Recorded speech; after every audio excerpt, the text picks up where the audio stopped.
Breaking news 2019 TDP ఓటమికి ముద్రగడ కారణమనేది బోండా ఉమా వ్యక్తిగతమని మాజీ MLA Varma అన్నారు. వ్యక్తిగత అభిప్రాయాలను పార్టీకి అంటగట్టవద్దని సూచించారు. కాపులకు రిజర్వేషన్లు ఇస్తామని 2 సార్లు మోసం చేసింది వైఎస్ జగనేనని వర్మ విమర్శించారు. కాపులను బీసీలలో చేరుస్తామని చంద్రబాబు హామీ ఇచ్చారని, దానికి అనుగుణంగా కమిటీ కూడా ఏర్పాటు చేశారని గుర్తు చేశారు. టీడీపీ ప్రభుత్వమే కాపులకు 5% రిజర్వేషన్లు ఇచ్చిందని గుర్తు చేశారు.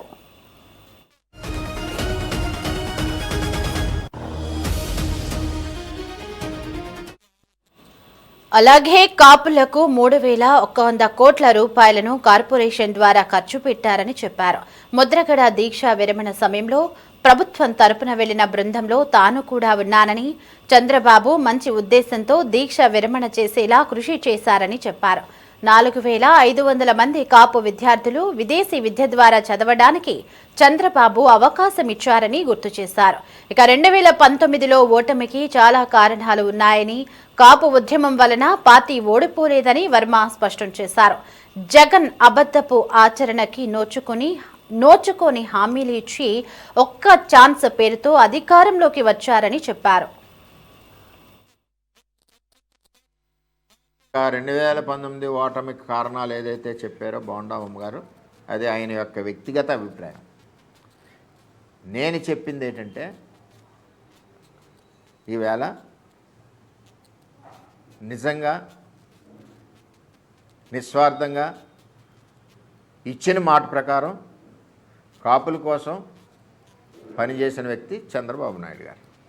కాపు రిజర్వేషన్లు అవనండి, ఈడబ్ల్యూఎస్లోంచి కాపు కార్పొరేషన్ అవనండి, విదేశీ విద్య అవనండి, స్వయం ఉపాధి అవనండి, కాపు భవనాల నిర్మాణం అవనండి, ఇన్ని ఉన్నాయి. ఒకటి మీరు చెప్పుకోగలరా జగన్మోహన్ రెడ్డి గారు? లేదు. అల్టిమేట్గా ఏంటంటే, పద్మనాభం గారు స్వర్గస్థులయ్యారు. ఆయన గురించి ఎవరో కూడా తప్పుగా మాట్లాడకూడదు. ఆయన ఆ కమ్యూనిటీ గురించి పోరాడిన మాట వాస్తవం, అందులో తేడా లేదు. ఏదైనా ఆ కమ్యూనిటీకి చేసిన వ్యక్తి చంద్రబాబు నాయుడు గారు, ఇది వాస్తవం, ఇందులో తేడా లేదు. ఈ వాస్తవాలు గ్రహించుకొని పార్టీ లీడర్స్ ఎవరైనా సరే, తెలుగుదేశం పార్టీ ఉన్నవాళ్ళు పార్టీకి ఎఫెక్టెడ్గా విమర్శ అన్నది కరెక్ట్ కాదు. పార్టీ చేసిన పని ఏదైతే ఉందో అది ప్రజల్లోకి తీసుకెళ్ళాలి, నిజాయితీగా తీసుకెళ్ళాలి. చేయకపోతే చేయలేదని చెప్తాం, దానికి కారణాలు చెప్తాం. చంద్రబాబు నాయుడు గారు ఎప్పుడు అబద్ధం ఆడరే, చేయలేకపోతే ఈ కారణాల వల్ల చేయలేదని చెప్తారు. ఇంకేదంటే, కాపుల కోసం ఇంత కష్టపడి ఇంత ఖర్చు పెట్టి ఇన్ని రకాల అవకాశాలు కల్పించిన చంద్రబాబు నాయుడు గారి గురించి యావత్ తెలుగుదేశం పార్టీలో ఉన్న 175 నియోజకవర్గాల్లో ఉన్న అందరం మాట్లాడవలసిన ఆవశ్యకత ఉంది. నిజాలు ప్రజలకు తెలియజేయాలి. ఎందుకంటే ఒకసారి మర్చిపోతారు, ఇలా జరిగింది, ఈ కమ్యూనిటీకి ఇలా జరిగింది, టోటల్గా అన్ని వర్గాలకి ఇలా జరిగిందని చెప్పి మనం చెప్పుకోవాల్సిన పని. మరి ఇప్పుడు వద్దాం. ఈవేళ కూటమి ప్రభుత్వంలో Telugu Desam party, Janasena party, BJP పార్టీలో ఈవేళ 25-26 బడ్జెట్లో 4,884 కోట్లు పెట్టారు. ఇది చిన్న విషయమా చెప్పండి? ఈ భవనాలు అసంపూర్తిగా ఉన్నట్లు నిర్మాణం కోసం అవనండి, రుణాల కోసం అవనండి, ఇవన్నీ కూడా 4,884 కోట్లు పెట్టారు. మళ్ళీ విదేశీ విద్య మొదలైంది, స్వయం ఉపాధి రుణాలు మొదలవుతున్నాయి. మరి ఇవన్నీ చెప్పండి, మీరు ఏమైనా చేశారు 5 సంవత్సరాల్లో? చేయలేదు. కాపుల అభివృద్ధికి 2014-19లో చంద్రబాబు నాయుడు గారు చేసినట్టు ఏ ముఖ్యమంత్రి కూడా చేయలేదు.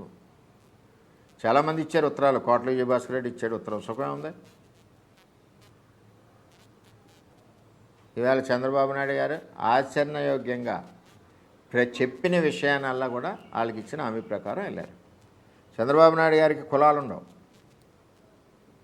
ఏ కులం వెనకబడి ఉందో దాని మీద ప్రేమతో అభివృద్ధి ఆర్థికంగా నిలబెట్టడానికి చూస్తారు. అన్ని కులాలని కూడా అందులో పేదరికం లేకుండా చేయడమే చంద్రబాబు నాయుడు గారి యొక్క ఉద్దేశం. అది ఈరోజు కూటమి ప్రభుత్వం కూడా ఇదే ఆలోచనతో, కూటమిలో ఉన్న అందరు నాయకులు కూడా మరి ఈ రాష్ట్రాన్ని అభివృద్ధి పదంలో ముందుకు తీసుకెళ్తా ఉన్నారు. ఇందులో నా వ్యక్తిగత ఏజెండా కానీ ఇంకొకరి వ్యక్తిగత ఏజెండాని కానీ పార్టీలకి కులవకూడదు. ఎవరన్నా ఒకరు మాట్లాడడం వలన 175 నియోజకవర్గాలకి ఎఫెక్ట్ అవుతుంది. చేసిన పని చెప్పుకోవడం వల్ల 175 నియోజకవర్గాల్లో తెలుగుదేశం పార్టీ బలపడదు. చేసిన పని చెప్పుకోకుండా సరదాగా మాట్లాడితే ఏమవుద్దని చెప్పి మనం తప్పుగా మాట్లాడడం వలన పార్టీకి నష్టం జరుగుతుంది. అవన్నీ కూడా మనం మాట్లాడేటప్పుడు నేను అవ్వచ్చు, నేను ఏదైనా చెప్పాలనుకున్నప్పుడు అది ఒక నష్టం జరుగుదామని ఒక ఆలోచన వచ్చినప్పుడు నా వ్యక్తిగత అభిప్రాయం ఇది, పార్టీకి సంబంధం లేదని చెప్పి నాయకులు ఎవరన్నా సరే నెక్స్ట్ మనం మాట్లాడచ్చు. అట్ ది సేమ్ టైం నేను బల్లగుద్ది చెప్తున్నా, గంటాపదంగా చెప్తున్నా, ఎవడ చర్చకు వచ్చినా సరే రావచ్చు వైసీపీ వాళ్ళు. చంద్రబాబు నాయుడు ఒక్కడే కాపుల కోసం పెద్దపీట వేసిన నాయకుడు చంద్రబాబు నాయుడు గారు. అటు రిజర్వేషన్లో కానీ, ఇటు కాపు కార్పొరేషన్ నిధుల్లో కానీ, విదేశీ విద్య ఇవ్వడంలో కానీ, అలాగే స్వయం ఉపాధి యూనిట్స్ ఇవ్వడంలో కానీ, కాపు భవనాల నిర్మాణంలో కానీ ఎన్ని రకాలుగా చంద్రబాబు నాయుడు గారు మరి కాపులకి అండగా నిలబడ్డ నాయకుడు చంద్రబాబు నాయుడు. అదే బీజం వేసిన నాయకుడు చంద్రబాబు నాయుడు గారు ఎక్కడ వేశారు? కాపులకి మొదటి వాగ్దానం ఎక్కడ ఇచ్చారంటే అది పిఠాపురం నడిబొడ్డున ఇవ్వడం జరిగింది. చంద్రబాబు నాయుడు గారు బస్సు యాత్రకు వచ్చినప్పుడు ఎలక్షన్ ముందు ఇచ్చిన ప్రతిదీ కూడా తూచా తప్పకుండా ముందుగా డెవలప్ చేసుకుంటూ వెళ్ళారు.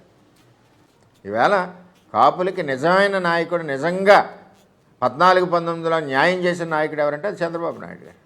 ఈవేళ కూటమి కూడా అదే పరిస్థితుల్లో పనిచేస్తుంది, అదే పద్ధతిలో పనిచేస్తుంది. 5 సంవత్సరాలు మీరు కాపులకు కావాల్సిన సంక్షేమాన్ని మొత్తం అంతా వదిలేశారు. విదేశీ విద్యార్థులు ఎంతమంది ఉన్నారు? 1200 మంది ఆన్లైన్లో ఉన్నారు. కొట్టాతలు పడండి అన్నారు జగన్ గారు, 1200 మంది కొట్టేశారు. అలాగే ఈ రిజర్వేషన్ ఉండడం వలన సచివాలయం ఉద్యోగాలు 1400 మందికి వస్తాయి, అవి కూడా 14,350 మందికి వస్తాయి.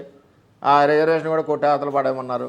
ఇవన్నీ కార్యక్రమాలు కూడా మరి చంద్రబాబు నాయుడు గారు ఏదైతే చేశారో ఆ చేసినది మళ్ళీ ఇక్కడ ప్రజల్లో కనపడకూడదన్న దాంతో చేశారు. 2019 ఓటమికి కారణాలు ఏది?